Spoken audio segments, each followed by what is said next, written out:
think about it currently. If you're struggling to pay your bills, or if you're, exceeding your costs while you're building that account, but then you're expected to retire with less than you're currently bringing in, how does that make sense? And especially if, as you're approaching retirement, if you're struggling to still, make ends meet or do different things, I don't understand the math, how all of a sudden people can tell you that, oh, well, you need less money when you're in retirement. Well, sorry, that the math doesn't necessarily work. If you need the money you're currently making now just to live, how are you going to live on less?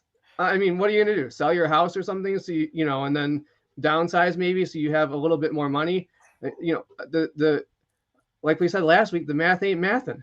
No, and the other thing is once again the industry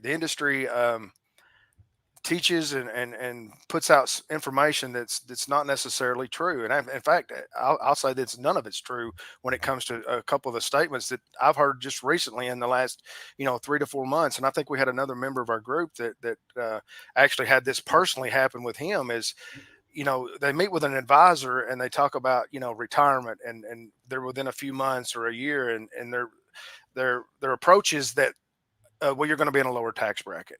Well, why do you want to be in that lower tax bracket? Don't you want to be in the highest tax bracket, but pay the least amount of income on those taxes that are associated with the bracket you're in? I think that's Exactly. it's such false, it's horrible information that's passed on. I was in a local Starbucks just a few months ago, and had an advisor for a large firm that we're all familiar with, that are pretty much 4 or 5 of them in every town that you pop into.